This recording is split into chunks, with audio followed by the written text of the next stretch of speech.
Well, hello and welcome to our study, Biblical Interpretation 101. This is a combination of two different studies. We're doing Biblical Interpretation 101, which is a three-installment study, but we're also doing Great Themes of the Bible, which is a four-installment study. So for a total of 7 weeks, we're going to do session one of Biblical Interpretation 101, then we'll do session two of Biblical Interpretation. Then we'll look at four great themes of the Bible for the next 4 weeks, and then we'll come back and we'll do the final session of Biblical Interpretation 101 to sort of cap it off. And then after that, we'll go into studying a book of the Bible with these acquired skills that we have from this initial study. The Bible is never an uninterpreted book. Every time we open the scriptures, we bring to it a host of interpretive presuppositions that come to us from our background, from our language, from our culture, from our familiarity with the Bible through connection with church or synagogue, or through our unfamiliarity with the Bible from not being, coming from a religious background. Whatever it is, the Bible is never an uninterpreted book. No text is an uninterpreted text. We all bring our presuppositions to it. And so interpretation may not be a conscious act, but it is always happening as we read the Bible or anything else for that matter. And fundamental to responsible interpretation of the text is knowledge of and respect for the context of each of the biblical writings. When were they written? Why were they written? To whom were they written? Who's doing the writing? And why are they saying what they're saying? These things, these questions are questions that we have to wrestle with. If you hear the expression "pass the salt," that's the interpretation of that is going to depend greatly on where you are. If you're sitting at the dinner table, pass the salt means one thing. If you are outside in the snow, pass the salt means something else. In one context, the salt's going to be in a little salt shaker, and you'll pass it like this. In the other context, the salt might be in a big, heavy bag, and you would pass it very differently. So context matters, even in everyday life. And to interpret any statement correctly, the interpreter has to know the context, the social setting, the historical setting, and of course, the language employed. Um, if you come across an unfamiliar idiom, even in your own language, if you're unfamiliar with slang of any given generation, my generation, the slang for good was bad. If something was bad, then it was good. And if you encounter that idiom, that slang, you may be really confused. Or homonyms, words that sound the same, uh, uh, but or you have a word that has different meaning depending on the context. For example, the word fresh uh, can mean not stale, like fresh bread, or it can mean impudent. So depending on the context, right? Same word, but depending on the context, we have homophones, so words that sound alike, but they are different words. They're spelled differently. So bear, B-E-A-R versus bear, B-A-R-E, very different meanings. Most of the time, though, we just work that out. We have enough context clues as native speakers to work those things out. But when you're talking about another culture, another language, things get a little bit different. If you've ever been to a foreign country, you know that Such things as simple idioms can be difficult to navigate. Something as simple as please and thank you. You can't just open up your little, you know, German English dictionary and find out what's the word for welcome, right? If somebody says thank you, what's the word for welcome? Because we say you're welcome. They don't do that in Germany. The response to thank you, danke, would be bitte, which is equivalent sort of to our word for please. We wouldn't say if somebody said thank you, you wouldn't respond by saying please, but in German you do. Someone says danke, you say bitte. They say danke sehr, you say bitte sehr. They say danke schön, you say bitte schön. So that's the response. That's not how it works in English, but that's how it works in German. In Swedish, uh, you wouldn't respond by saying please, because in Swedish, you're very likely to use the same word for thank you as you do for please. Tack. Tack means thanks, but you also use it to mean please. So in Swedish, if somebody says thank you, you might say ingen orsak, which means essentially it's nothing, kind of like the Spanish de nada, right? Ingen orsak, oh, it's nothing. And they do that in German. You can do that in German too. Mach nichts, mach nichts, it's nothing. Or you might say, I love this, you might say varsågod, which means here you are. So, we say you're welcome, but in German they say please as a response to thank you. And in Swedish they either say, oh, it's nothing, or there you go. So, depending on the culture, the way we use language, the way we just say the sort of the basic building blocks of of societal interaction can be quite different. Uh, Body language and custom, in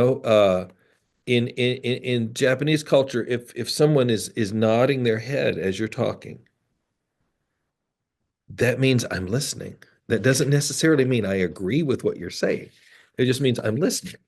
So these differences uh, uh, are something to be aware of, cultural differences. Of course, now when we're talking about the world of the Bible, we're not only talking about a different culture, but we're talking about an ancient culture, radically different social and historical setting from our own, communicated to us in three different languages: Hebrew, Aramaic, and Greek.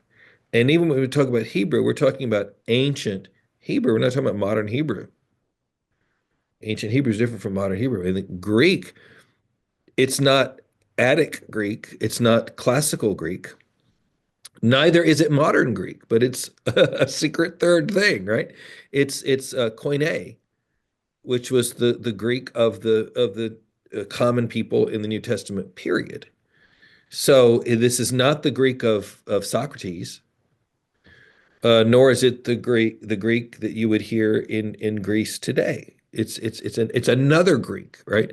So it's a very different setting.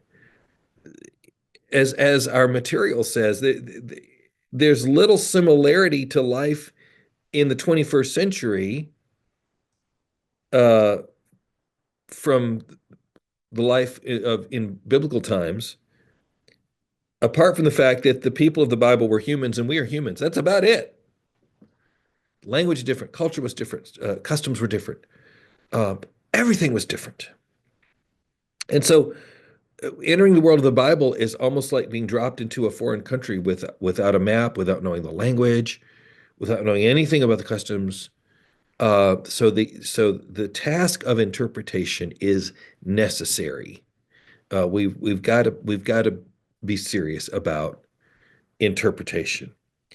And so the first thing we do is to acknowledge that it is a difficult task. We can't just use the flip and dip method. You know, you cannot expect to just flip open the Bible and find a simple answer to whatever problem you might have. People love to do this, and people love to write books about this, and and they love to proof text, and they love to, well, if you're depressed, read this verse, right? If you've got this issue, read this, read this verse. Flip and dip does not work when you're talking about an ancient text from an ancient culture that is quite different from our own. Uh, Simple example that we have in Galatians 5:20. Uh, we have this list of works of the flesh. In the King James Bible, they're listed as idolatry, witchcraft, hatred, variance, emulations, wrath, strife, seditions, and heresies. In the New Revised Standard Version of the Bible, which was 1989, and then we have the New Revised Standard Updated Edition, which is just from a couple of years ago. It's listed as idolatry, sorcery, enmities, strife, jealousy, anger, quarrels, dissensions, and factions. Uh, Now, both sets, both both translations list a set of undesirable qualities or undesirable activities, but they're not identical. And if we look at the Common English Bible, for example, that same verse, Galatians 5:20, we will see that the word that King James describes as witchcraft and that New Revised Standard translates as sorcery is translated in Common English Bible as drug use because the Greek word is pharmakeia, from whence we get the word pharmacy and pharmaceutical, because witchcraft or sorcery in that day involved the use of different herbs, different plants that would induce uh, altered states of consciousness. And so the translators of Common English Bible thought that drug use was a more uh, direct uh, correspondence to the word pharmakeia, the Greek word pharmakeia, than the word witchcraft or sorcery, because we associate that with things in fairy tales, to be quite honest. And so they wanted to be more concrete about it, and so they used the term drug use.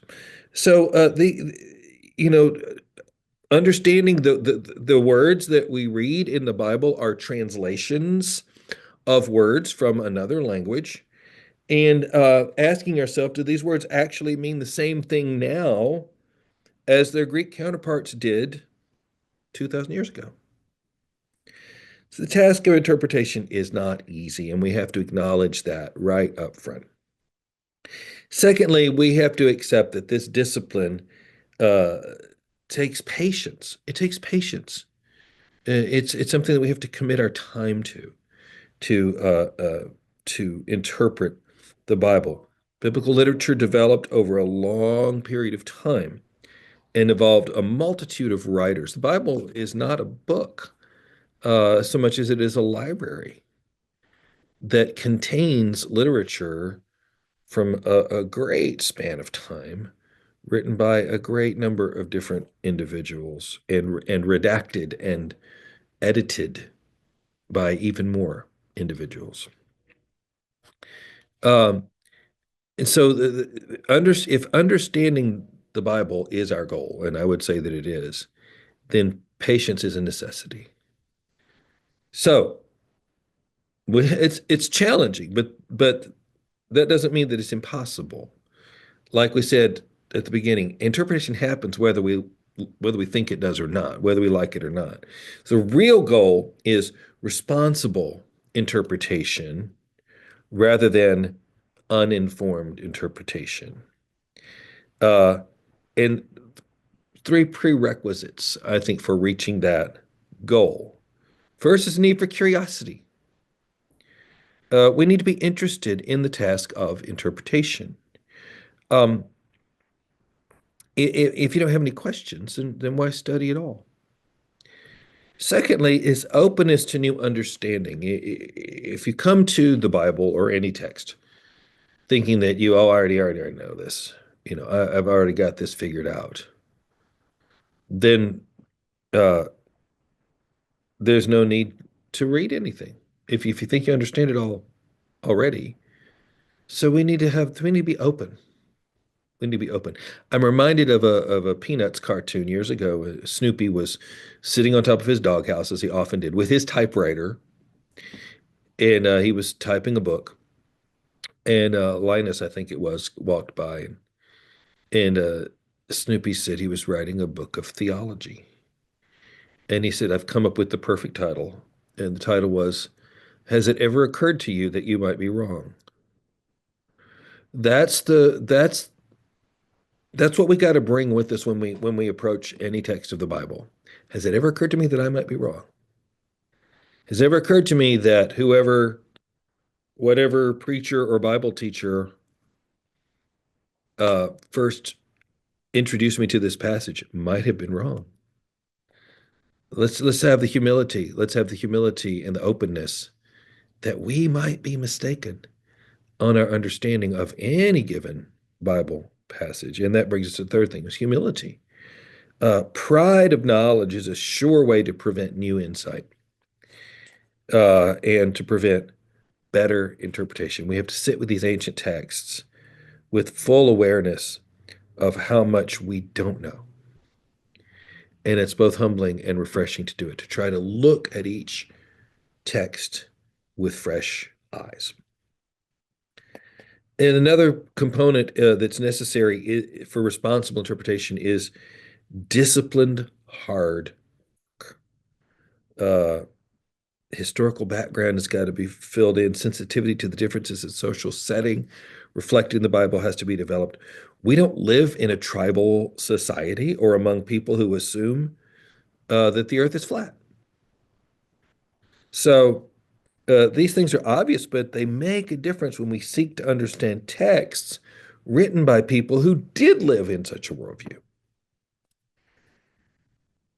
New vocabulary of information and sensitivity can be built only by regular, disciplined, and ongoing study. Finding your way around an ancient text is not easy, and it's not something that happens overnight. It takes time.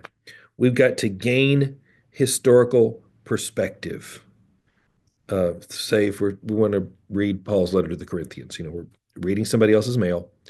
Paul's letter to the Corinthians. We want to know about, well, who was in charge of the Roman Empire at the time? Was there relative peace in Corinth or not? How did one get around? How were messages transmitted? How did they even get this letter? What kind of people lived there? How was society structured in Corinth? How was Corinth? How was living in Corinth as a city different from living in Thessalonica, for example, as a city? I mean, we have certain ideas. If I throw out the name of a city, you have a certain understanding of something about that city. If I say St. Paul or St. Louis, you already kind of in your mind, that, well, those, that maybe they kind of sound the same to someone who's not from the United States. St. Paul, St. Louis, St. something. Uh, they kind of sound the same, but though, are they at all alike as cities? Or San Francisco, San Diego. Well, I know one of them is in the northern part of California. I know it's much cooler in San Francisco than it is in San Diego. But somebody hearing those two names, well, they kind of sound the same. Are they near each other? No, well, no, they're really not. Uh, but we don't have that kind of familiarity at all with Corinth or uh, Thessalonica, or even Rome, uh, ancient Rome, anyway. Um, So you don't have to have a complete knowledge of a biblical history or the historical setting to gain an insight into Paul's basic message. But the more you know, the better your understanding is likely to be.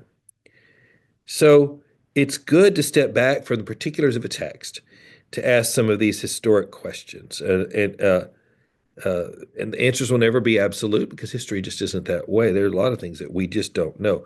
But we can read books about the history of the New Testament. You can go to dictionaries or handbooks of the Bible. Uh, get yourself a good study Bible. Um, Westminster Study Bible. I don't get any kickbacks from Westminster John Knox Press. Westminster Study Bible just recently came out. It's a great one. New revised, the New Oxford Annotated Bible, which is in the New Revised Standard Version. New Oxford Annotated Bible, the SBL, Study Bible Society for Biblical Literature, that used to be called the HarperCollins Study Bible. It is still published by HarperCollins. It's always been, the study apparatus has always been done by the Society for Biblical Literature. It's just that now they have actually put that name on there, the SBL Study Bible. Another one that I really like is the Oxford Study Bible, not to be confused with the New Oxford Annotated Bible, but the Oxford Study Bible, which is in the Revised English Bible translation. There's four right there. Uh, all really good, really good study Bibles. Get yourself a study Bible, and that will give you, introductions to all the books. It'll give you some of these articles or these uh, little short uh, paragraphs that would introduce the historical setting, and there are notes, about historical or cultural uh, things that we need to pay attention to in the text. That's a great way to get started. Uh, gaining perspective, a better awareness of the historical setting. It takes time and reflection. Uh, and those things, historians cannot interpret a passage for you, but they can give you helpful information and background so that you can go about your work of interpretation more responsibly. Understanding a different society, which is something that's a little bit different from understanding the historical context.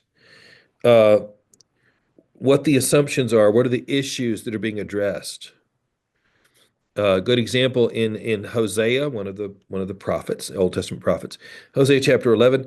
There's a metaphor for God that's drawn from family life. God is pictured as teaching the toddler Israel to walk, picking the child up from a fall, offering comfort and assistance. And it's a bold way to talk about who God is and what God does because if you realize that each parental act that Hosea describes was in Hosea's society the work of women. This was something mothers did. These were not things that fathers did. We live in an age when mothers and fathers are both nurturing presences in their child's lives. But these things were things that a mother did. And so, in a society where God was usually thought of in masculine terms, the prophet daringly likens God to a mother. And we see this, of course, in the Bible, God as the eagle carrying the young on her pinions. Again, that's a mother, how I would gather you as a hen gathers her brood. These are mothering uh, uh, metaphors for God, which is quite striking, given the given the patriarchy of this culture that we're looking at. Uh, in the gospel according to Luke, we have a glimpse of some of the prejudices of the day. Peter's Galilean accent gives him away, and among the people of Judea, the people of Galilee were kind of seen as less than. You may remember the uh, when was it Nathaniel that hears about that Jesus is from Nazareth and says, "Can anything good come out of Nazareth?" There was a prejudice amongst people uh, uh, in that time for Galileans and for Nazareth, kind of in particular, because it was just sort of this little out of the way podunk place. So gaining knowledge about the social settings from whence the Bible has come, it it really helps. And again, dictionaries of the Bible, commentaries, encyclopedias, studies dealing with such topics as family, business, government, and so forth can help. There is there is language difficulty, like we said, the matter of language, trying to interpret something to someone in one's native language can be difficult enough. And we have misunderstandings all the time just speaking to someone in our own language because of words that have different meanings, right? Um, and so when we go from one language to another, then that the possibilities for misunderstanding grows even greater. And also, the meanings of words can change over time. Uh, uh, the one who is in First Samuel, we read the one who is now called a prophet was formerly called a seer. And new information is continually being obtained that suggests a different translation of a term. Martin Luther, in translating the book of Ecclesiastes, used the word preacher, a prediger in German, for the Hebrew word kohelet. And King James Bible does the same thing. He calls kohelet, calls him the preacher. But now that term kohelet is understood to indicate a teacher or a convener, which is a little bit different shade of meaning from a preacher. Um, and then there are terms in the Bible that only occur once in the whole Bible, and so they're difficult to translate. Um, the prophet Amos is traditionally known as a dresser of sycamore trees from Amos 7:14, but the word there for his occupation is a word that's only used once in the whole Bible. So we don't know what he was. That's the traditional term that's just, become to what we expect, but we just don't know. Um, there are references in the King James Bible, for example, to the sackbut. The sackbut was a Renaissance musical instrument. It was a precursor to the trombone. Far as I know, didn't exist in any way, shape, or form in ancient Babylon, but it's mentioned in the story uh, of Daniel's three friends. You know, the fiery furnace story. That when they hear the music of all of these, the harp and the lute and the lyre and all of these things, and the sackbut and the bagpipe, another thing that didn't exist, I don't think, in ancient Babylon. The reason we have the sackbut and the bagpipe in the book of Daniel is because the translators of the King James Version of the Bible, translating the Bible into English in the 17th century, came across these Hebrew terms, and they could tell from the context that they were musical instruments, but they didn't know what musical instruments they were. They didn't have anything else to compare it to. There's no other, like, well, let's look in the Psalms. Does this word occur in the Psalms? No. So we go, there's two instruments here. Well, sackbut. I like the sackbut. That's a good, Oh, how about the bagpipes? Yeah, come on. We'd like the bagpipes. So let's put the bagpipes in there. We know that it refers to musical instruments. We just don't know which particular musical instrument. So they use the names of musical instruments that were familiar to them in 17th century England. In the same way, you have in one of the Psalms reference to the unicorn. Well, they knew from the context that it was some kind of animal, but they didn't know what because the uh, that word wasn't found somewhere else. But I know and they knew that it had to be an animal with a horn or horns. So how about the unicorn? Yeah, unicorn is good. In the book of Isaiah, chapter 11, the child puts its hand over the nest or the den of something that is apparently venomous. What about the cockatrice, which, like the unicorn, is a mythical beast? Uh, Most modern translations now say something like an adder or some kind of venomous snake. We have the cockatrice in the King James, mythical creature. But again, they knew from the context that it was some kind of animal. They knew it was something that was venomous, and so they put something in there, not really knowing precisely what that thing was. So they put in the name of the unicorn. They put in the name of the cockatrice, the bagpipe, and the sackbut, knowing from the context that it's a musical instrument or it's some kind of animal, but we don't know specifically what. And so accurate translation requires the opportunity to consider the usage of a term in variety of contexts. And when that term only occurs once, then you're just kind of stuck. Um, so just as ancient languages developed and changed over the centuries, uh, so have the modern languages into which the Bible has been translated, which is why, King James version of the Bible is not always the best choice.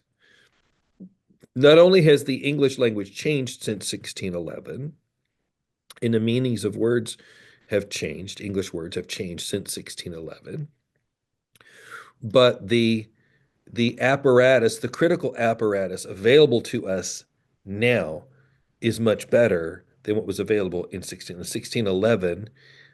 They had access to the Textus Receptus, which is the critical version of the Greek New Testament put together by Erasmus back, during the Renaissance. And since then, we have uh, the discovery of more ancient texts, Greek texts. In the same way, they had at their disposal the Masoretic text. But since then, we have, for example, the discovery of the Dead Sea Scrolls, uh, that contains, among other things, a copy of the book of Isaiah that's a full 1,000 years older than the Masoretic text. So, uh, the best way to compensate for the inability to read ancient languages is, first of all, is to compare English translations like we just did with Galatians 5:20. If you don't know Greek, you don't know Hebrew, uh, get yourself some different English translations, and of course, a lot of them are available online for free. Uh, and compare, and sometimes you can get a sense of a term by seeing how it is translated differently in uh, different versions of the Bible. And if you know another modern language, that's really helpful too, to look that up in uh, in another modern language to see how the difference. So I've got up on my shelf here. I know it's blurry for you, but I've got up here on this shelf, several English translations of the Bible. I've got my Hebrew Bible. I've got a German Bible, which is the new what's called the Neue Luther, which is the Luther translation, but revised from the 1980s. I've got a Norwegian Bible. Where is my Norwegian Bible? It's not up here. Okay, but I've got New Testament in French and German. Um, and so it's good to look those things up and to see how it's translated into other contemporary languages. If you speak Spanish, Spanish Bible, and see how it's translated in there, and then you get some insight into sort of the shades of meaning of different terms. So we've just kind of scratched the surface today, and we'll get into some more detail next time about the history of biblical interpretation and the different sort of schools of thought of biblical interpretation. But in summary, the work of the interpreter is unavoidable. We're going to interpret the Bible, the question is, whether we do it responsibly or irresponsibly. And responsible interpretation, rather than uninformed interpretation, is the goal of every serious reader of the Bible. And this requires patience, it requires discipline and humility, it requires an openness, and openness to the fact that maybe I'm wrong. Maybe I don't understand everything, As a coworker of mine said one day, I don't understand all I know about this. Maybe we don't understand all we know about something regarding the Bible. But for all of that, God's Spirit is finally the great interpreter. Even the untutored by God's grace hear and respond to the gospel message. And so while each of us should seek to be the best interpreter of the Bible we can be, none of us should think for a second that by our efforts we control the power of the scriptures. We control the power of the Holy Spirit breathing on the scriptures, illuminating the scriptures to the readers.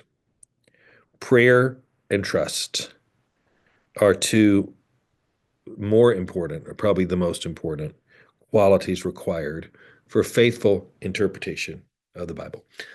Hope you've enjoyed this today, and hope you'll join us next time as we talk about sort of the history of Bible interpretation. And then the next week, we jump into 4 great themes of the Bible. So I will see you in 7 days.